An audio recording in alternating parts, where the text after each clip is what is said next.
I've always just found my own way of doing things, even if that way's a little bit different than other people. I just make it work, and that's kind of how I've been my whole life.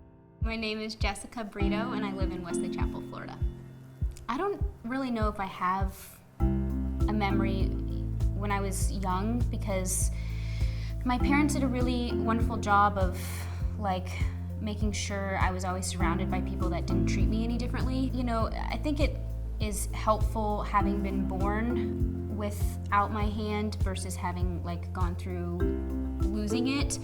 People will come up to me and they're like, oh, how do you do it? And I'm like, well, I didn't have a choice. She rock climbed, she water skied, and she was a cheerleader for everybody else. She would be doing the rock climbing wall. There would be little kids that would get, 3 steps up, and she would be like, you can do it, She would stay there and cheer them on. She has done that all of her life. She got her first prosthesis from Shriners when she was 4 months old, and it was a passive prosthesis, so it kind of looked like a paddle, and it was held on with a neoprene sleeve. And it was about 4 inches long. It's like, really? She must have been 2 or 3, and they gave her one, and I'm like, can you lift it? And she's like... So weight has always been a problem, especially when you add that battery pack that goes in that myoelectric. As she got older, we were very proactive with making sure she could have whatever was available to us at the time to give her. Growing up, mostly I wanted to have an arm every year I started school. I'd wear it for a little bit, and then I liked it better without it. I had quite a few as a child to help me with balancing and learning how to do things that was just kind of threw me off if I was, riding a bike, skipping, that kind of thing. Gymnastics, I love music. They made her a hand to play guitar.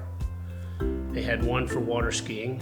The first myoelectric arm that I ever received was cool because it was like a myoelectric, right? But it didn't really function. The top 2 fingers would move, the bottom 2 wouldn't. But it wouldn't even open wide enough to go around the glass.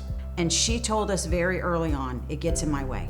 It just gets in my way. So I got frustrated, and I was like, well, I can do it better without it, so I'll just I'll just put it aside. It was kind of more for other people's benefit than user-friendly. We did not know going in that we would have the struggles that we would have with fitting the sockets, the functionality of the device. Basically, you'd set an appointment, you would go into the facility, they would cast you, you'd come back, you'd have to fit it. If it fits, great, wonderful. That's not generally the case. There's always things that have to be tweaked. Parents both worked full time, so they had to take time off, and they had to do all of this stuff. As she's gotten older and transitioned into adulthood, she's mentioned many times how having 2 arms sometimes would really make my life a little simpler. I tried a couple times as an adult to get a myoelectric, and the prosthetist pretty much said, listen, I will fight this with you, but it's going to be World War III with the insurance companies, and I highly doubt you'll get approved. Technology got better as she got older. So I first was introduced to Unlimited Tomorrow and the True Limb. So it kind of checked off all these boxes of things that I had been wanting to have in an arm that hadn't been available. So one of the biggest things was that it was lightweight. Also that each finger moved. I thought it was amazing, She'd be able to use all the fingers on the prosthetics, be able to pick up stuff. And from a hand that goes with 2 or 3 fingers like this to one that goes like this, and then even one that goes like this. I mean, it makes all the difference for the person using it. So the process with Unlimited Tomorrow is kind of weird at first because I've just been so used to always having to go into a facility and set up all these different appointments and then come back. But their process was all virtual, so it's pretty cool. They sent me a scanner. My husband helped scan my residual limb. That all electronically went right back to them, and within a few days they had sockets printed that they sent to me. I tried these sockets on. I met with a prosthetist and kind of went through how they fit, how they don't fit, what works, what doesn't work. And if you see, there's really no gap in the front now. Oh, absolutely, yeah. Can you straighten really quick? There you go, okay.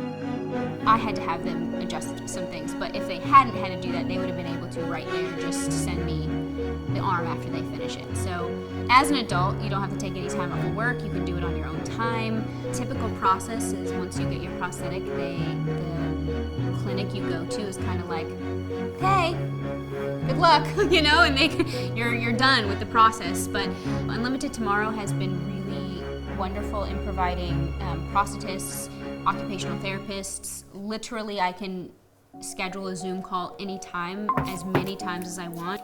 Hello, Jess. And they'll go over teaching or training me with different tasks. So I work out twice a week with a trainer. As an adult, I haven't really had a prosthetic.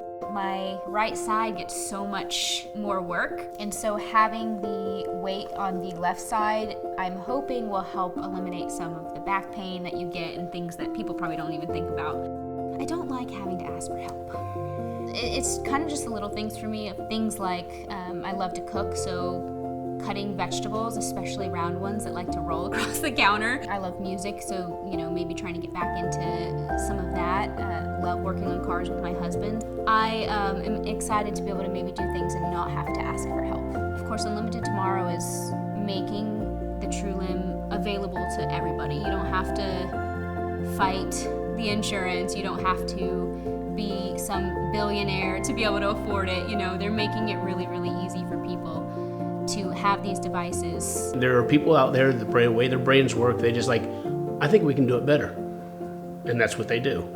The process, the actual arm itself, the company itself, so much better than any other experience that I've had with any other prosthetic company. It really means a lot.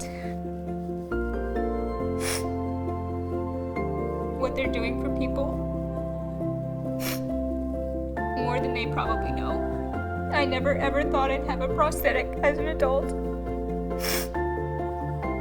because the process is so hard with insurance. And really grateful for them and what they're doing. Oh, I could juggle now. I've always wanted to juggle. Shut up, really? No, I mean, I haven't tried it, but I could try it.